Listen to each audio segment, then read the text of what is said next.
Ever wonder why there's a tiny pocket inside the front right pocket of your jeans? What's with that pocket? What purpose does it serve? Turns out, it's a watch pocket. It was originally for cowboys who needed a safe place to store their pocket watch that would keep it protected and stay easily accessible.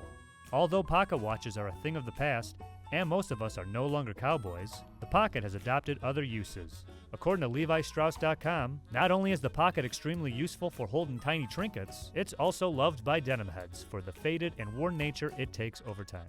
Today, fellow denim heads can celebrate the memory of Levi Strauss by applying new uses to his classic mini pocket, including the storage of a guitar pick, a bottle cap, a USB dongle or thumb drive, coins, US or foreign, loose floss, an iPod mini, an iPod shuffle, this tiny image of an iPod, a Kinder Surprise egg toy, one AAA battery, one die, 3 Skittles, or perhaps a Memorex MINIDISC.